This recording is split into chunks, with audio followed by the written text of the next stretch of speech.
অনেক দিন পর সকালে ঘুরতে বের হয়েছিলাম আমার প্রাণের শহরের রাস্তায়। চুয়াডাঙ্গা পৌর কলেজ পাড়া থেকে আমরা চলে গিয়েছিলাম ঘোড়ামারার দিকে।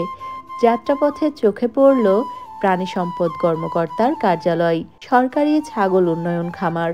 আপনারা অনেকেই হয়তো জেনে থাকবেন আমাদের চুয়াডাঙ্গা বিখ্যাত পান, ভুট্টা, খেজুর রস, খেজুর গুড় এবং ব্ল্যাক বেঙ্গল ছাগলের জন্য।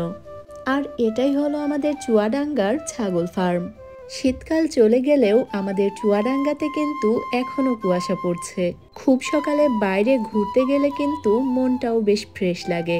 ঘুরতে বের হয়ে আমরা সূর্যোদয়ও দেখেছিলাম। সূর্যোদয় বা সূর্যাস্ত দেখতে সব সময়ই আমার ভীষণ ভালো লাগে।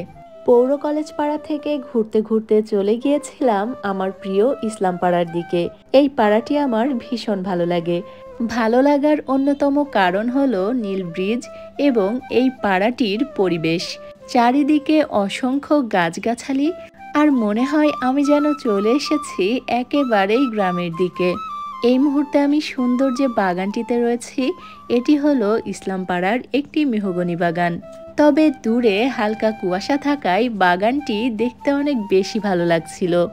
দূরে উকি দিচ্ছিল কেবলমাত্র উদয় হওয়া সূর্যিমামা।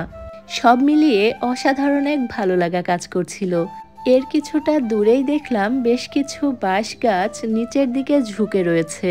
এই বাঁশ গাছগুলোর নিচ দিয়ে যখন আমি যাচ্ছিলাম, তখন আমার ছোটবেলার সেই কবিতাটি মনে পড়েছিল।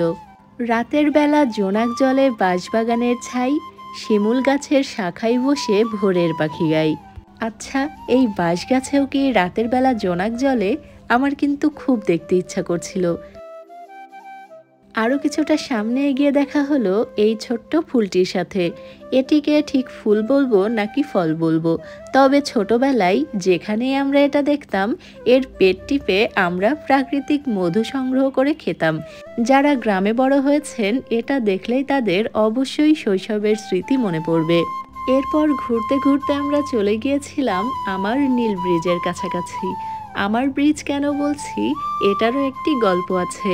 এই ব্রিজটার জন্য আমি একেবারেই পাগল, এবং আমার সাথে যারা থাকেন তারা সবাই এই ব্রিজটিকে আমার ব্রিজ বলে থাকেন। আমাকে যদি প্রতিদিন একবার এই জায়গাটিতে আসতে বলা হয়, আমি প্রতিদিনই এই নীল ব্রিজটির কাছে আসতে চাই। কেন এই জায়গাটিকে আমার এত ভালো লাগে তা আমি নিজেই জানি না। অনেকেই আমার কাছে প্রশ্ন করে থাকেন যে এই নীল ব্রিজটি কোথায়। এই নীল ব্রিজটি ইসলামপাড়া এবং পশুহাট পাড়ার মাঝামাঝি। বৃষ্টির নিচ দিয়ে বয়ে গেছে আমাদের চুয়াডাঙ্গার নবগঙ্গা নদী। অনেকে আমাকে এটাও বলে যে এই নীল ব্রিজটি আমি আর কতবার দেখাবো। তাদের উদ্দেশ্যে একটিই কথা বলার আছে, মাসে 2-1বার তো আমার প্রিয় জায়গাটি আপনারা দেখতেই পারেন। যাই হোক, আজ তবে এখানেই বিদায় নিচ্ছি। আবারও ফিরে আসবো নতুন কোনো ভিডিও নিয়ে। সে পর্যন্ত আমাদের সাথেই থাকবেন। এতক্ষণ যারা আমার ভিডিওটি দেখছিলেন, সবাইকে অনেক ধন্যবাদ। ভালো থাকবেন, দোয়া রাখবেন। আল্লাহ হাফেজ।